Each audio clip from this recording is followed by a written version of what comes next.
You are listening to Russia on the Record, a podcast from the Moscow Times.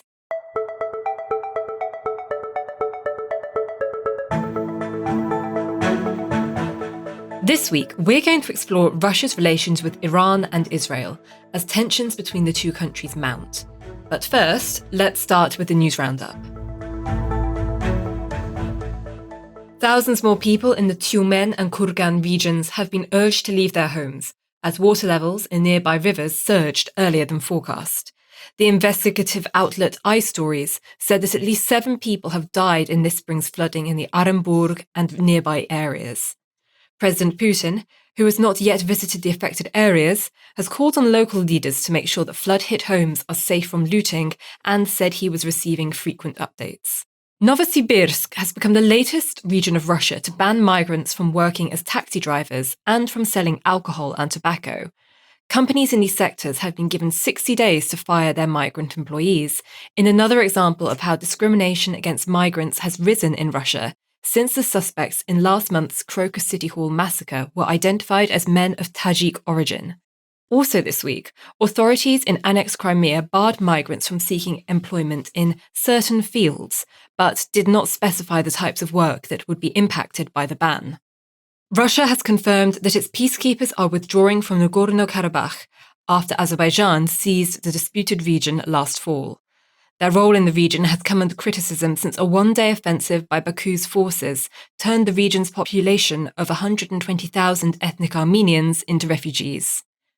The conflict damaged relations between Russia and Armenia, with Yerevan effectively suspending its membership in a Moscow-led security bloc and formally joining the International Criminal Court, which means it could comply with the ICC's arrest warrant for Putin if he stepped foot in the country. Yulia Navalnaya, Alexei Navalny's widow, was profiled as one of Time magazine's 100 most influential people and gave her first interview since his death in February. She said she and Navalny hadn't discussed the possibility of her entering politics after his death.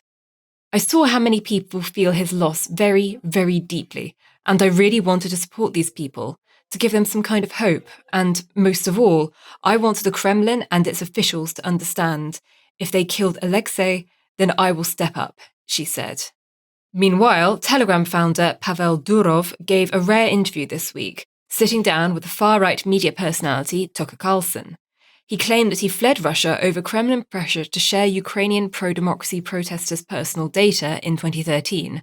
Durov denied concerns that Telegram is controlled by the Russian state and suggested that his Western competitors may have spread the rumour. And finally, 17 people have been killed and at least 77 injured in a Russian missile strike close to the centre of Chernihiv in northern Ukraine. President Volodymyr Zelensky said the destruction would have been avoided if Ukraine's allies had provided Kyiv with enough air defence equipment. Earlier in the week, he appealed for Ukraine to be given the same level of protection from drone and missile attacks as Israel had received over the weekend, when the United States, Britain and Jordan worked with Israel to intercept 99% of projectiles launched by Iran. Which brings us to the main topic of this week's episode.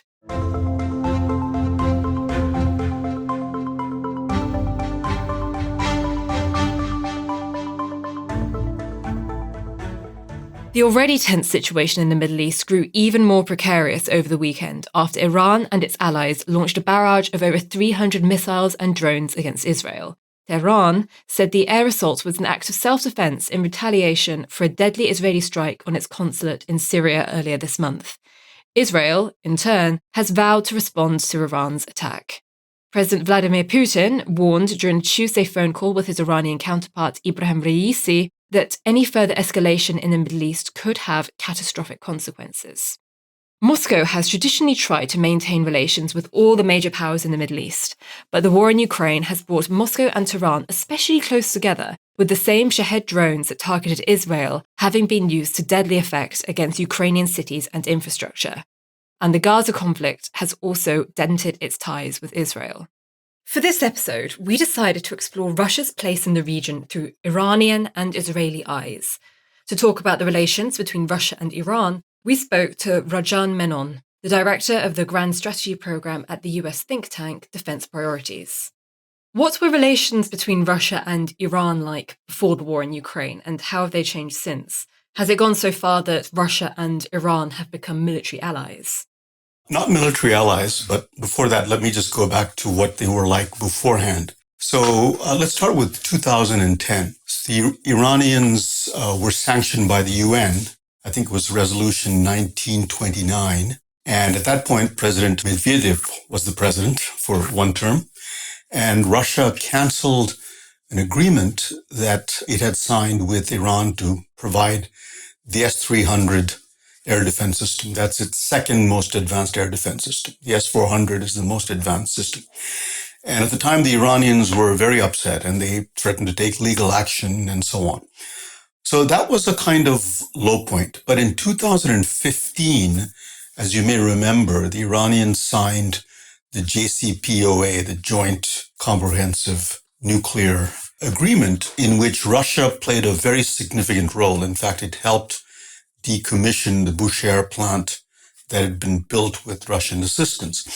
And after that, President Putin was back as president, and he reopened the S-300 deal, and also then very quickly thereafter signed a $10 billion arms agreement with Iran.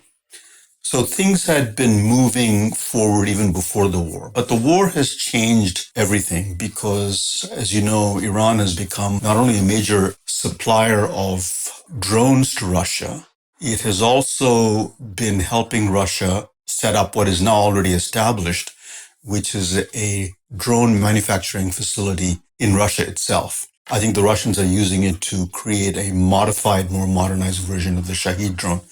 And much more recently, there was an agreement signed between Russia and Iran for Iran to buy the Su-35 Russian fighter jet and the Mi-28 attack helicopter. So the military relationship is growing stronger.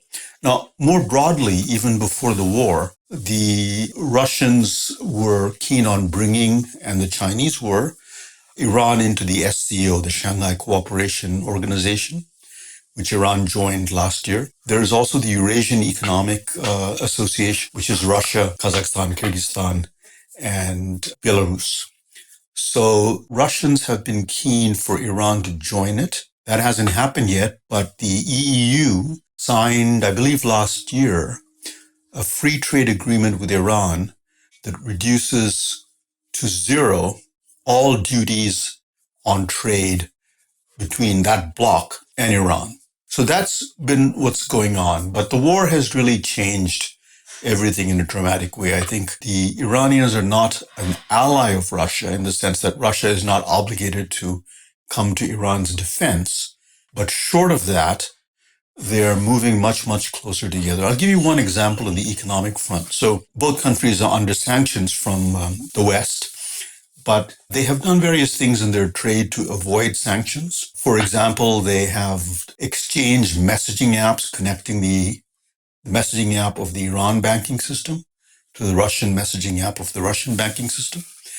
And then just finally, even before the war, you'll remember that after the Arab Spring, there was an uprising against President Assad of Syria, who had been a strong partner of both countries, Iran and Russia. But Russia's intervention in that war, only with air power, didn't put ground troops in Syria, brought Iran and Russia closer together because both of them had an interest in making sure that Assad's fall did not lead to the rise of Sunni extremist movements, either taking power in Syria or becoming a much more powerful element.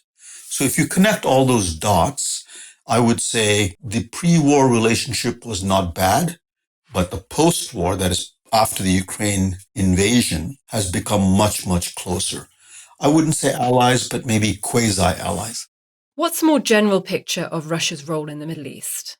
This is an interesting question. I mean, Russia sees itself as a great power, so it doesn't want to have a Middle East policy that is purely Iran-centered. So let's take, for example, the most recent conflict between Iran and Israel. I think the Russians would like to preserve their relationship with Iran, but a wider war would not be to Russia's advantage for two reasons. First, it will expose the limits of what Russia can do for Iran, because in the end, if there's a conflict between Israel and Iran, Russia cannot really do very much for Iran. But much more importantly, there are countries in the Arab world, especially Saudi Arabia and the United Arab Emirates. Their relationship with Iran is better now, but they've always been not very happy with increasing Iranian influence. And so Russia has to balance its relationship with Iran with the desire to have a productive relationship with the rest of the Arab world, right? So it's a balancing act. So I don't think they have an interest in a confrontation between Iran and Israel. Now, some might say, well, they do have an interest in it because that would make the United States much more preoccupied with the Middle East.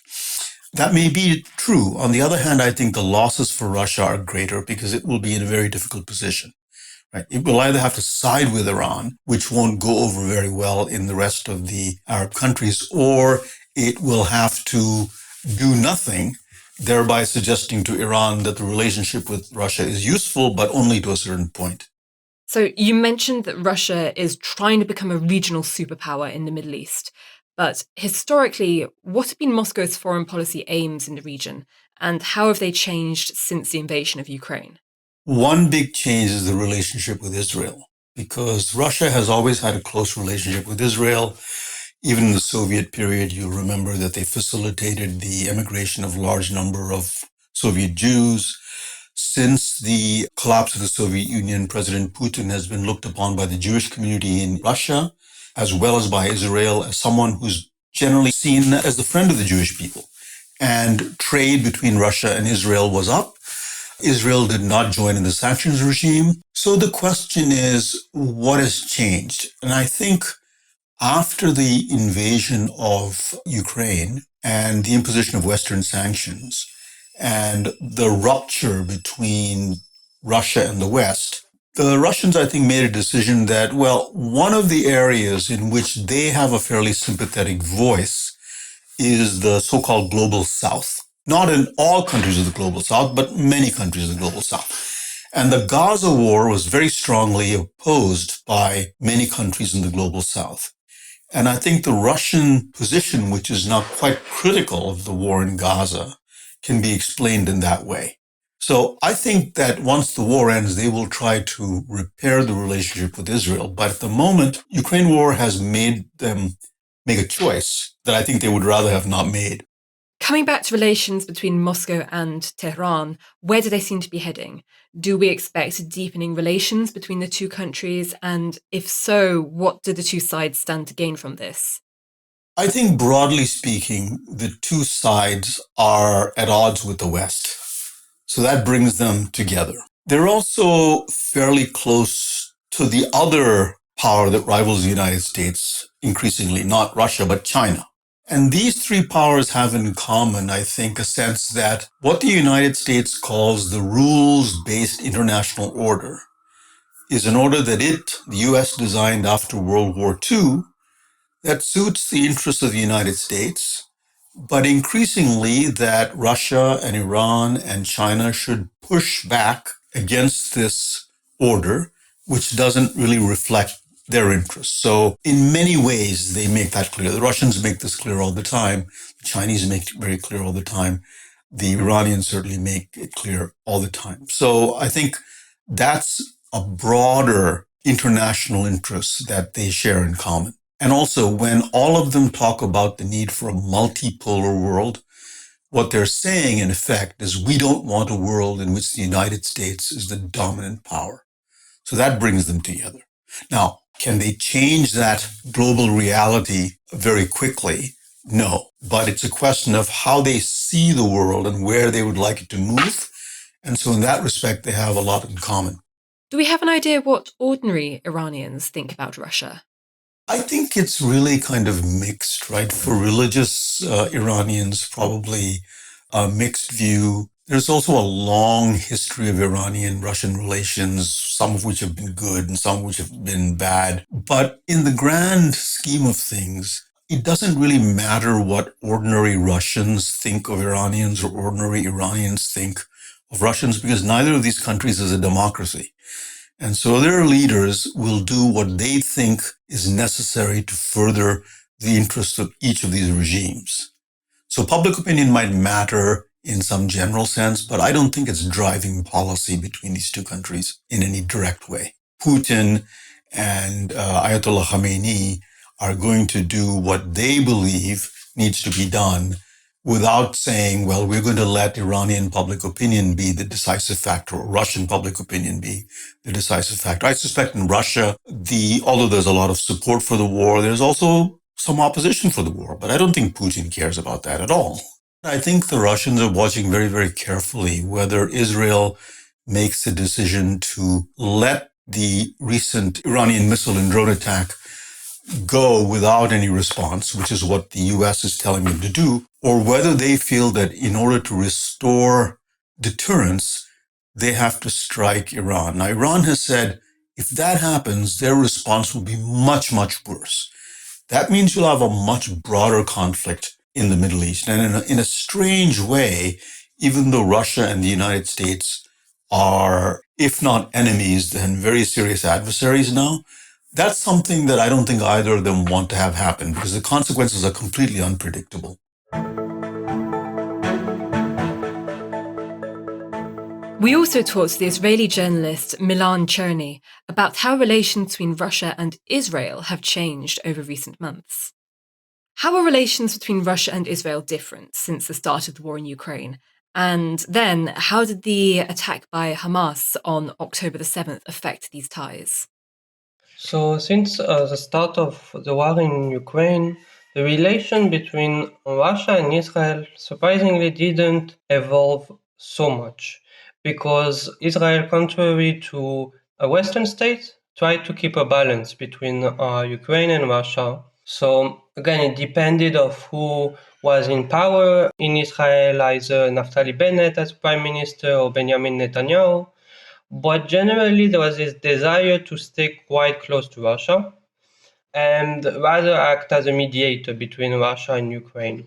So there were some statements rather in favor of Ukraine, but they were rather out of, let's say, humanitarian concern rather than, denouncing Russian action. And it was very rare that Israel would actually really denounce Russian invasion, Russian crime. And when Israel would talk about Russian action, it would never mention Russia by name. So, after Busha, for instance, Israel denounced what happened, but didn't say who did it, which led to very kind of unsettling moment and this kind of always trying to keep a balance between Russia and Ukraine. And there was never weapon given to Ukraine. And rather on the contrary, a lot of Russian citizens came to Israel, obtained Israeli citizenship, and this actually created stronger, let's say, cultural and personal, person-to-person ties between Russia and Israel.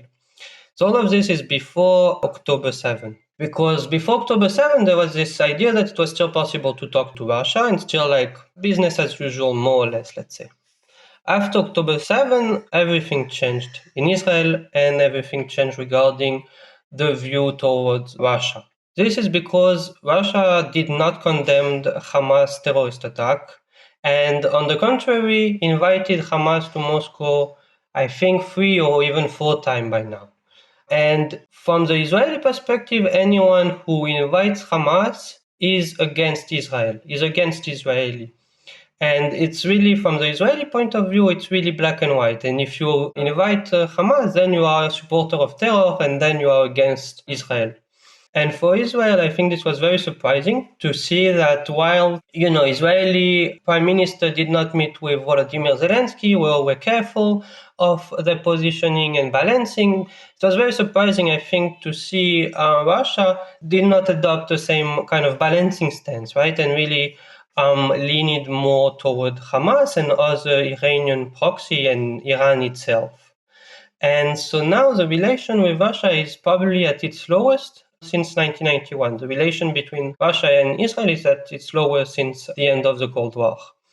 And this is a key development, and the relation keeps going lower. Was Russia's position on the Hamas attack a surprise to Israeli officials and the Israeli people? Yes, definitely. As I said, there was this idea that Russia would kind of keep a balancing stance and denounced terror, because let's say at the beginning of the 2000, when there was the war in Chechnya, there was a strong cooperation on anti-terrorism issue between Ariel Sharon and Vladimir Putin. And this is what really created strong ties between Russia and Israel in the beginning of the 2000s. And even if there were always contact between Hamas and Moscow in 2007, 2008, and so on, there was no terror attack of the kind that we saw on October 7. So the fact that Russia did not fully condemn the October 7 attack, that it maintained ties with Hamas and invited Hamas leaders to Moscow was very, very surprising to Israeli officials. How does Israel view Russia's efforts to position itself as a mediator in the Middle East? I think starting after the Russian military intervention in Syria in 2015, one of the central principles of Russia's foreign policy in the Middle East was to hold ties with all actors, which means that Russia would talk to Turkey, would talk to Bashar al-Assad, would talk to a Gulf state, to Iran, to Iranian proxy, and to Israel at the same time. And this was very, very important for Russia because it allowed Russia to set itself apart from the US. While the US would talk only to, let's say, the Gulf state and Israel, Russia could talk to all partners and present itself as a neutral mediator. And it would leverage this card of neutral mediator for status to show that it was a great power, that it was a balanced great power capable of wielding influence in the Middle East and breaching divide. So Russia would launch initiative in the Astana format on Syria with multiple Syrian groups, but also between Israel and Palestine itself as part of the Quartet of the Middle East and other initiatives. So this was really, really important for Russia after its intervention in Syria in 2015. But as I said, after October 7, the relation with Israel really downgraded, has been undermined. And so Russia's ability to hold ties with all actors in the Middle East has been undermined. Russia is still trying to present itself as a mediator and playing a constructive role, but it does so now between Palestinian factions. So there was this meeting in Moscow at the end of February, beginning of March, I think, between all the Palestinian faction in Moscow. However, no agreement were reached, and the meeting took place not at the Kremlin or at the Ministry of Foreign Affairs, but at the Oriental Institute. And there was very little Russian official presence there. I think Sergei Lavrov gave the opening speech, but then it was not really an official meeting. So Russia is still trying to present itself as a mediator, but it has very little leverage. And now it seems rather that Russia has taken a side for Iran, Iranian proxy, Palestinian faction, and so on. Why was it important for Israel to stay neutral in the war in Ukraine? There are different arguments that have been made by Israeli officials. Some are more convincing than others, let's say. One of the big arguments that has been made by Israeli officials is that Russia is Israel's neighbor given its presence in Syria, and that since Israel wants to continue striking Iranian position in Syria, it needs Russian approval and the ability to strike Iran without getting into potential conflict with Russia. So it would continue. Israel needs to balance so that it can keep like this kind of communication channel with Russia. This was one big argument, but now I think it's becoming a bit less relevant because there's very little communication nowadays between Russia and Israel over Syria and the strikes against Iranian position in Syria. But another big argument is that Israel is a quite small country, and it was afraid that Russia would start cooperating closely with Iran if Israel would start cooperating with Ukraine more closely, and that Israel cannot afford itself alienating what it perceives as a great power like Russia, which is much larger than Israel. So this was some of the arguments that were provided by Israeli officials to justify why it didn't provide more weapons to Ukraine and more lean towards Ukraine, yes. Where do Russian-Israeli relations seem to be heading now, especially after tensions with Iran have started rising again? Where they're heading, I think they are getting lower by days, especially following the Iranian attack against Israel this weekend. Since Russia did not condemn the Iranian attack against Israel, Russian official apparently had knowledge of the attack prior its beginning and did not inform Israel and did not condemn the attack afterwards. When asked by Israeli official why Russia didn't condemn the attack, I think it was a spokesperson of the Ministry of Foreign Affairs, Zakharova, said that since Israel is not condemning Ukrainian strikes against Russia, there's no reason why Russia would condemn Iranian strikes against Israel. Of course, it's, in my view, two different things, but now this is the Russian logic, and it's really showing which side Russia is leaning, toward which side Russia is leaning. And we have a logic of two blocs that is starting to be formed in the Middle East, and Russia is clearly siding on the side of Iran and of Iranian proxies, putting its relation with Israel to tension, to say the least, yes. As you said, a large number of Russians fled to Israel after the invasion of Ukraine. What are they going through right now?